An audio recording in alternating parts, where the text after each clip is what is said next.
lang basta usapan, hindi lang basta babanat. Derechahan ang usapan, pero patas ang talakayan. Dito pag-uusapan ang mga napapanahong issue.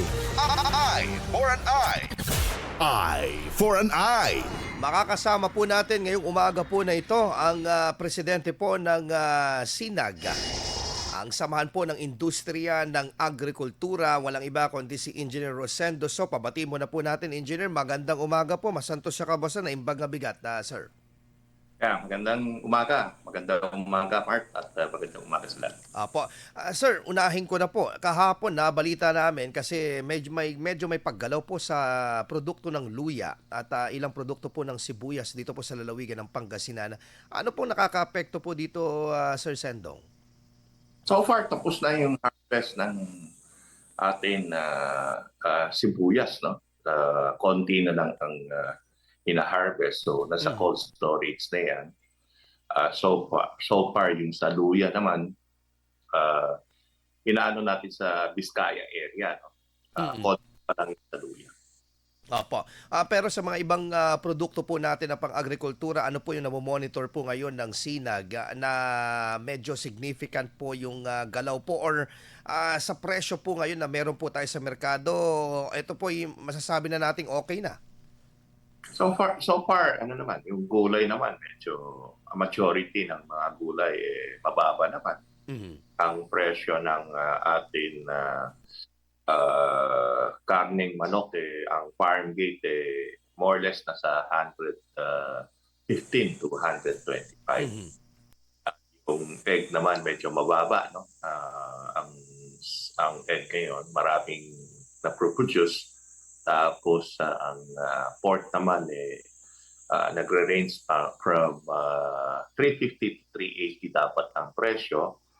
Ang farm gate umabot ng 230 to 235. Opo.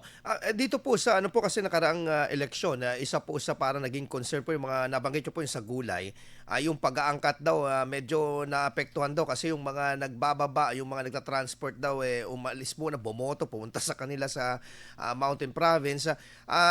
Pero ito po, stabilize na po ito. Katulad ng sinabi po ninyo, okay naman na yung presyo po ng mga gulay po natin, Sir Sendong. Yeah. Stabilize naman ang presyo. Maganda naman yung harvest. Wala naman tayong problem. Okay, may balita po ng pag-hold ng mga ano po no, pagpasok ng poultry products diyan po sa sa bansang Brazil. Ito po ba ay makakaapekto po because of the bird flu na pinangangambahan po, Sir Sendong? Yeah, mas may problema kung dito sa ating bansa. So ang tingin naman natin dapat very strict yung quarantine natin and ang Department of Agriculture mas malala, no? Kung pumasok yung sakit. Yung production naman natin dito enough naman. Ang natin wala tayong problema sa stock. So, tuloy-tuloy lang ang production. Ano po ang status po ng pakikipag-usap po ninyo sa Department of Agriculture, Sir Sendong, ng SINAG, pagdating po sa, for example, pagpapalakas po ng ating poultry and even ito pong mga livestock po natin po, lalo yung pong isinusulong po natin po na vaccination ng ASF, tapos andyan po yung pagpigil nitong bird flu na pagpasok po sa bansa po natin, Sir Sendong. Yeah, hinintay pa rin natin yung first border, no? Yung 100% inspection. So, yun, tingin natin makakasolusyon dun sa itong mga sakit na pumapasok. Hopefully, by January next year, matapos na. Yung problema natin last time is yung bidding ng yung mga facility. Kasi yung place is pinahiram ng private sector. So yung facility dapat construct, no, ng Department of Agriculture. So yun ang na-delay. Yung inspection area naman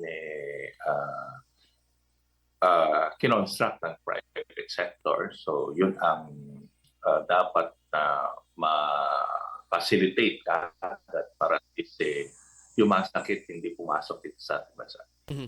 Sir Sendong, na-address na ba itong kasi sabi nila okay naman yung yung supply ng itlog. Kaso lang ang pinoproblema po nila medyo lumiliit po yung mga ibang itlog, Sir Sendong, because of the weather po ba ito? Ano po bang ano dito? Pero ngayon po ba okay na po ba yung mga sizes ng itlog ngayon sa merkado?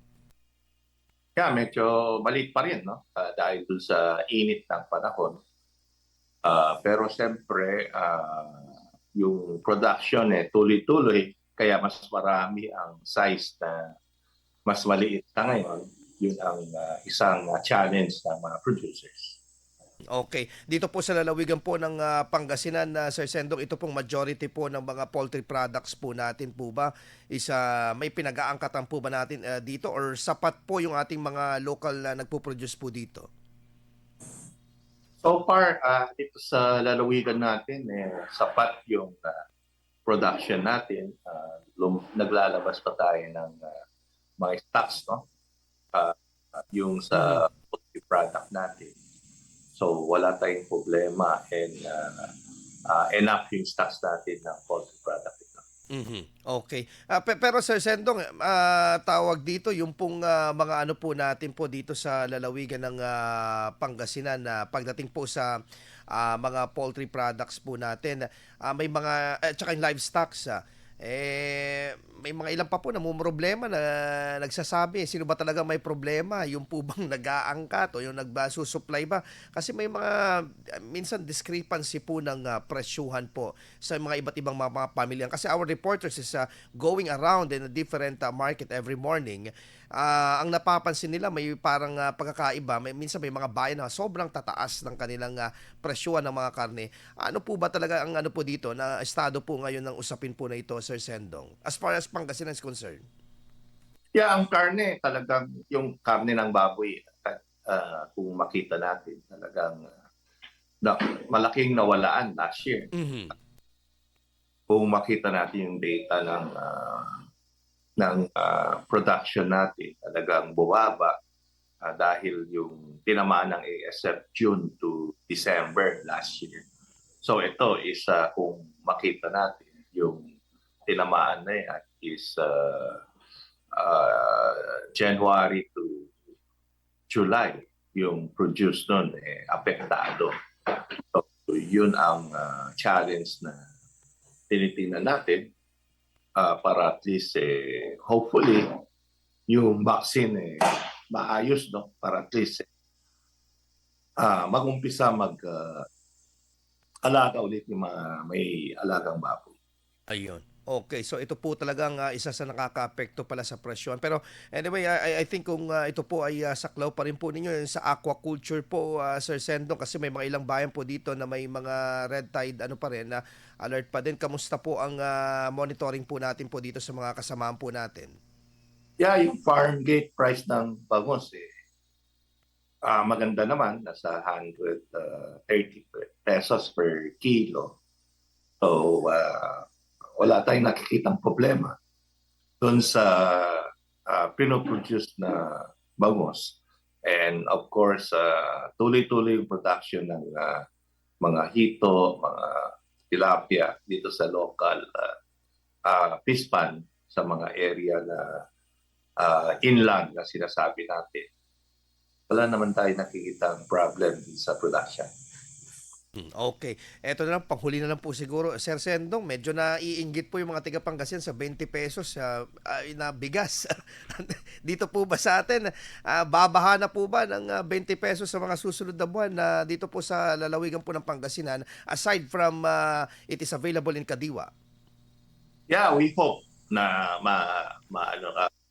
magkaroon ng nationwide price yung 20 pesos mapunta sa mga local government.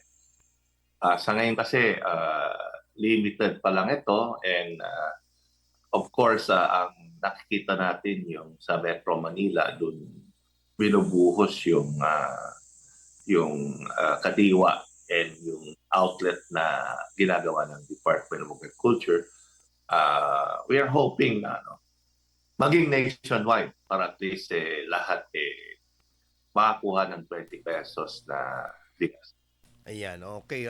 Siguro ang tingin nila sa Pangasinan, Sir Sendong, malakas ang buying power natin dito. Maraming kayang bumili pa. Pero anyway, inyo pong mensahe na lang po siguro sa mga kapwa po ninyo na nagsasaka at sa lahat po ng miyembro po at naniniwala sa Sinag, Sir Sendong. Yeah, yung 20 pesos is a subsidized program. No? Nagsasubsidize ang government ng almost 15 to 18 pesos per kilo.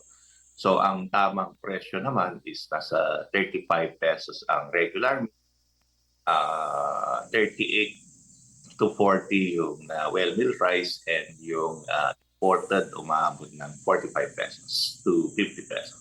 Okay po, maraming salamat po and sa pagpapaunlak, alam nyo, early riser talaga ang mga magsasaka. Si Sir Sendong, hindi ata natutulog sa Sendong. Sir Sendong, thank you po and see you around po. Maraming salamat. God bless po. Idol, magandang umaga, magandang umaga. Si Sir Engineer Rosendo Song, ang presidente po ng Samahan ng Industriya ng Agrikultura dito po sa yung SINAG na tinatawag po natin po, Samahan ng Industriya ng Agrikultura. Samantala, Idol, antabayan po ninyo mamaya at alamin natin kung nasa na po si Idol